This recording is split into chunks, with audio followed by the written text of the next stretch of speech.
I'm actually wildly excited to introduce our next presenters. So, as the Arts Are Basic Coalition continued their work to advocate with a unified voice for the visual and performing arts in Maine, it became apparent that there were a few voices missing. And look at that, they popped up. You say they're missing, and here they are. So, in 2019, the Student Leadership Group was formed. This group of exemplary arts education students from around the state work to increase student voice in both the Alliance and ABC efforts, and have worked to advance that work not only at the state level, but in their local communities as they've developed student teams. These students have continued to grow their leadership and have presented at statewide conferences, including the Maine Youth Action Network Conference and the Educate Maine Symposium. Led by their fearless leader, our Student Advocacy Program Director Melissa Burkhold, they have not only brought a ton of excitement to our lives, but also hit the ball out of the park last year at our Advocacy Day, and we're thrilled to have the opportunity to hear from them once again. So I am excited to turn it on over to our Student Leadership Group. Thank you. My name is Madison Westrich, and I am a junior at Wiscasset Middle High School, and I'll turn it over to Colette to introduce herself. Hello, I'm Colette Carrillo, and I'm a senior at Waterville Senior High School. We're basically going to be talking about, well, several things, but I'd just like to begin with a few points, just as a brief overview for our section. To begin, we all have our own connection to the arts, and you could be a teacher, a student, an administrator, a parent, and we all have our connection to it. We all know what we find important, what we find valuable. And if you've joined us here today, chances are you already have an idea of what you're passionate about, what you find value in, and you know what you do in your community to support the arts. And whether that be supporting your children who is an arts student, whether that's supporting the administrators of a school in your community, it all counts. It's all advocacy in its own right. And it's just important that we see the potential the arts have to bring those communities closer. And you could be here because you're interested in learning more about how that advocacy manifests itself, because you can say it all you want, but sometimes it's hard to actually know how to implement it.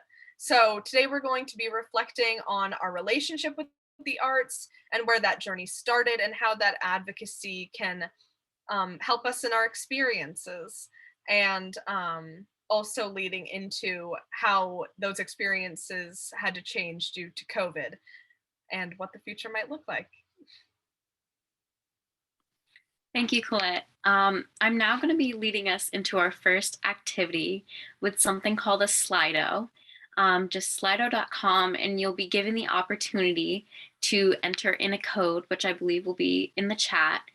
And the prompt for today is entering one word to describe your first experience in the arts. We encourage you to enter multiple responses, and how Slido works is words will clump together when there's repetition. So if you see something that resonates with you, type that word on your end to see an increase. So now I'll turn it over to Colette to share her first experience in the arts. I have two that I'd like to mention just because I think they're both important and kind of show two different sides of the coin. The first being, as a kid, music was always in my house. And listening to music, especially old music, classic rock, was one of my favorite things to do, hearing my dad play the guitar and singing along, even though I didn't know the songs and I didn't know who wrote the songs, but I liked singing along despite not really understanding what it meant, just because I thought it was fun.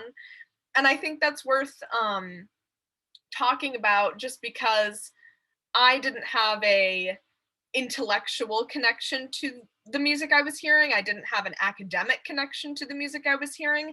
It wasn't necessarily teaching me anything in that sense, but it made me happy, and it brought me joy that maybe playing a game couldn't, or reading a book couldn't. And I think that's still just as valid as going to a chorus class or dissecting a film you're watching, even though it's all art, and especially for kids, it registers in a different place. Um, and hearing specifically my dad play music on the guitar was the first real sign that I wanted to continue doing that in the future. The second being a children's theater program in my town, which was not necessarily academic. It wasn't brought to me by a school, but it does have the purpose of introducing kids to theater through workshops and rehearsals. And I played a cuckoo clock in the production of Pinocchio. So I think that brought it to me in a more academic sense, where I had to learn about the story and I had to learn my lines, which were just cuckoo, but still. um and for kids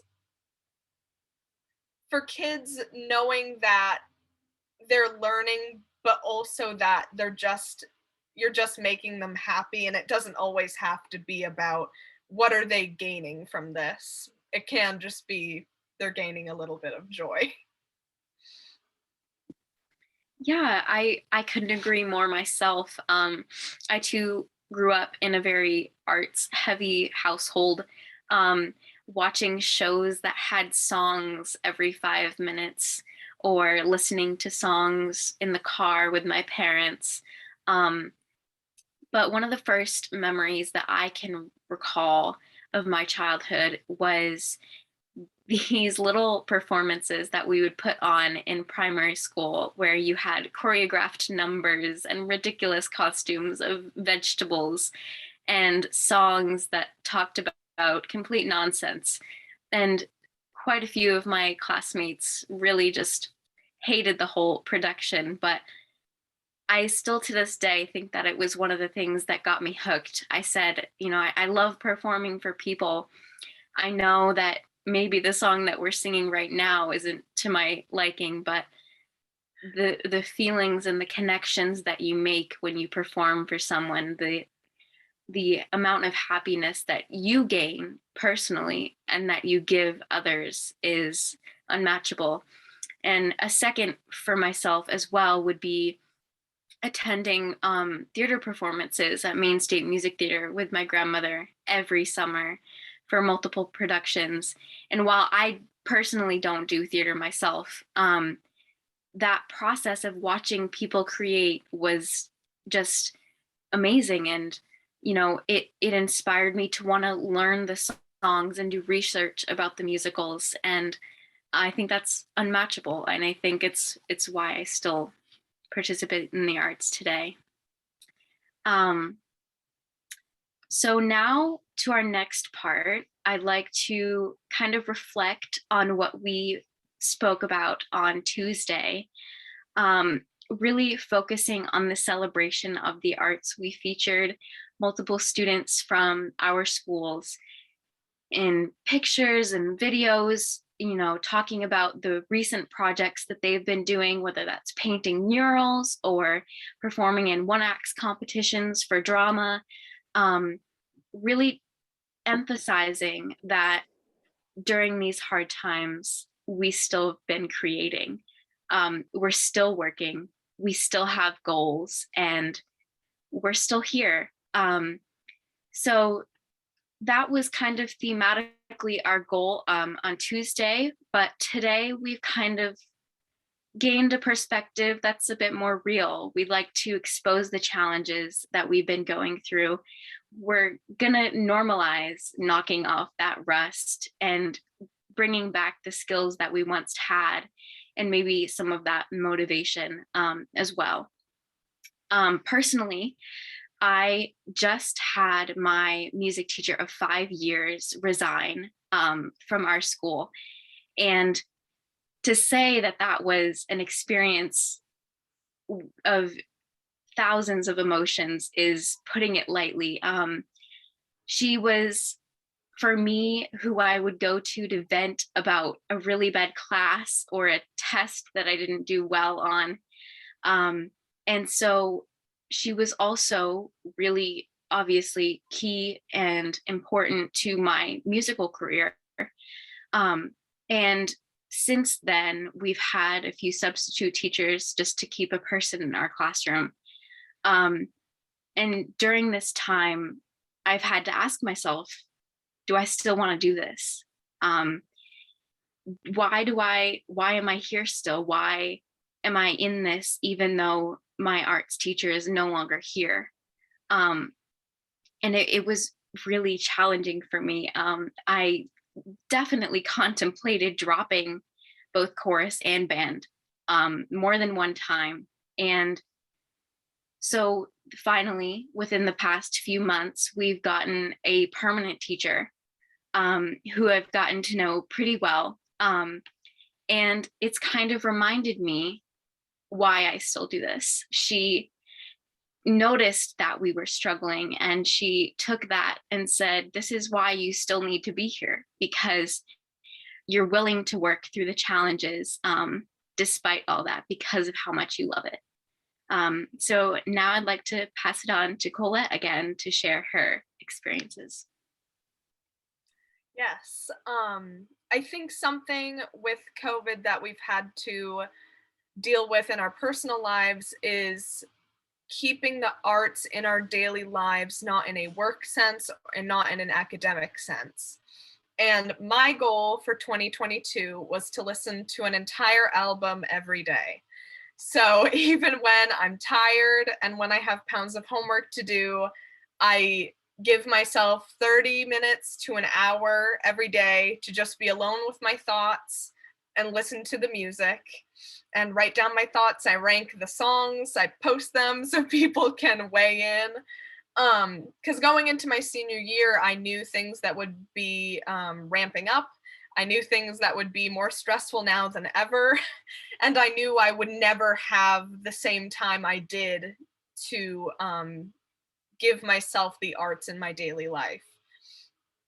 And although I would still participate in the arts in an academic setting, like I said earlier, it's not necessarily the same as the things you want to do just for yourself and yourself only, for shallow personal enjoyment. And I had to get creative by finding new ways to explore the arts in my personal life while still managing a busy schedule, while still avoiding any COVID complications. And it's really, really difficult. I know our one act play was canceled because two members of the cast and crew had COVID. I know several people couldn't perform in concerts because of COVID or quarantine. So it's incredibly difficult. I asked some peers what they have done to keep the arts in their daily lives apart from classes and apart from homework. One I interviewed began to read a webcomic to see how art, both visual and performance-based, music and technology components combine to create an entire narrative. Another began writing a fantasy novel, and they actually asked their friends who are involved in the visual arts to design the characters, which is very exciting. Others have begun to review books on social media, create short films, make covers of songs on GarageBand, host cabarets, direct virtual play readings, and I even began volunteering at the Waterville Opera House, where I'm a part of the technical team. So from this, we see that, like John said earlier, there's a strong motivation to create in whatever the circumstance. And while asking these friends of mine, I really began to see how personal involvement in the arts helps us no matter how small. And it's really a device that gives us a window into the past and present, into how we're feeling. We're able to learn far more about ourselves through the arts and our accomplishments. Well said, Colette. Now I would like to talk about one of the most important things that we all think everyone can do to support the arts. And while it may be hard attending performances and exhibits and other arts events that young people are currently participating and doing in our own local community is one of the most valuable things in the world, honestly. As someone in the arts, I know how valuable it is to have someone there, whether it doesn't have to be a fundraiser where you're gaining that tangible money that goes to help you. It's seeing the support of people in the audience that you know or even that you don't know. Sometimes seeing strangers support you is more meaningful because they don't have to have a connection to you personally to appreciate what you're doing. So we ask that you check the websites of schools in your area to see what events they have this spring. You can reach out to the arts teachers in your local school district. Ask them what's going on in their classes. Some schools might be doing more non-traditional performances, but it's the support that counts. And if you're a young person in the audience today, we ask that you talk to your classmates and your arts teachers and put the word out there to publicize your events and really spread the news. And for additional outlets or channels that you can share, we all use our creativity every day, whether we realize it or not, in little ways, from listening to an album every day, or going to concert band in school every day, or painting as a hobby. We encourage that normalcy and that routine into your everyday lives, because in the end it collects to something that's the end goal. So if you'd like to learn more about student advocacy initiatives at the Maine Alliance for Arts Education, we ask that you reach out to Melissa Burkhold, who will be putting her email in the chat right now.